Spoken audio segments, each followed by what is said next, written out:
যদি কারো শরীরে এই তিনটি চিহ্ন দেখতে পান বুঝে নিবেন ওই ব্যক্তি জাহান্নামী। জাহান্নামী ব্যক্তিদের শরীরে দুনিয়াতেই তিনটি চিহ্ন ফুটে ওঠে এবং এই তিনটি চিহ্ন যদি আপনার অথবা কোনো ব্যক্তির শরীরে দেখতে পান বুঝবেন ওই ব্যক্তি মহাপাপী এবং তার জন্য জান্নাত হারাম। কি সেই তিনটি চিহ্ন তা জানতে হলে দেখতে থাকুন আজকের ভিডিও। প্রিয় দর্শক, আপনি যদি হযরত মুহাম্মদ সাল্লাল্লাহু আলাইহি ওয়াসাল্লামের উম্মত হয়ে নিজেকে ভাগ্যবান মনে করেন অবশ্যই আলহামদুলিল্লাহ কমেন্ট করবেন। আজকে আমার প্রিয় নবীর ভালোবাসার মানুষগুলোকে দেখতে চাই। প্রিয় দর্শক, অবশ্যই ভিডিওটি শেয়ার করতে ভুলবেন না। আপনার একটি শেয়ারে হয়তো অনেক মানুষ হেফাজত হবে। তো চলুন শুরু করা যাক আজকের ভিডিও। পৃথিবীতে ঝড় তুফান হওয়ার আগে যেমন একটি আলামত দেখা যায়, কোনো বিপদ আপদের আগে যেমন লক্ষণ দেখা যায়, ঠিক তেমনি জাহান্নামী ব্যক্তিদের মৃত্যুর আগে শরীরে তিনটি চিহ্ন ফুটে উঠবে, যা দেখলে বুঝতে হবে ব্যক্তিটি জাহান্নামী। জাহান্নামী ব্যক্তিদের শরীরে প্রকাশ পাওয়া চিহ্নের মধ্যে প্রথম চিহ্নটি হলো তার চেহারা কালো হয়ে যাওয়া। আল্লাহ তাআলা প্রত্যেকটা মানুষকে আল্লাহ প্রদত্ত নূর দ্বারা সৃষ্টি করেছেন, কিন্তু যে ব্যক্তি একটানা পাপ কাজ করতে থাকবে আল্লাহ তাআলা তার চেহারা থেকে রহমতের নূর উঠিয়ে নেয়।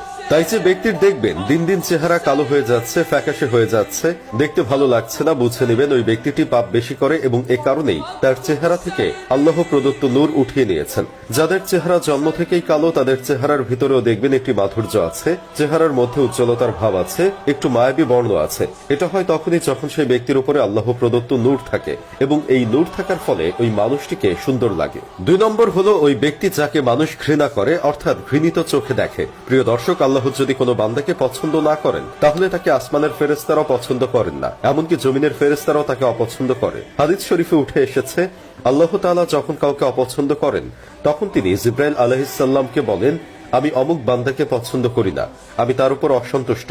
তখন জিবরাইল আলাইহিস সালাম ওই বান্দার উপর অসন্তুষ্ট হয় এবং সপ্তম আকাশে ঘোষণা করে দেন যে ওই ব্যক্তি আল্লাহর অপছন্দনীয় একজন বান্দা। তখন সপ্তম আকাশ থেকে সেটি প্রচার করতে করতে জমিনে থাকা ফেরেশতারাও তার উপরে অসন্তুষ্ট হয়। এজন্য মানুষও তাকে পছন্দ করে না। তাই যদি কাউকে দেখলে ঘৃণা লাগে, পছন্দ না হয়, দেখতে ভালো না লাগে, তাহলে বুঝতে হবে ওই ব্যক্তিটি জাহান্নামী। এবং 3 নম্বরে রয়েছে রিজিকের বারাকা কমে যাওয়া, সফলতা না পাওয়া। উক্ত ব্যক্তি যেদিকে হাত দেয় সেদিকেই ব্যর্থ হয়, ব্যর্থতা যেন তার পিছু ছাড়ে না। টাকা পয়সা অঢেল কামালেও তাতে বরকত থাকে না। গচ্ছিত টাকা কিভাবে খরচ হলো তার হিসাব সে রাখতে পারে না। দিন দিন তার সকল ধন সম্পদ ধূলিসাৎ হয়ে যায়। তার এক সময় অনেক আধিপত্য ছিল, কিন্তু এখন নেই। এরকম কেউ হলে বুঝতে হবে ওই ব্যক্তির উপর আল্লাহ সন্তুষ্ট নয়, বরং ওই ব্যক্তি জাহান্নামী। আল্লাহ আমাদের সবাইকে জাহান্নামের কঠিন আযাব থেকে রক্ষা করুন।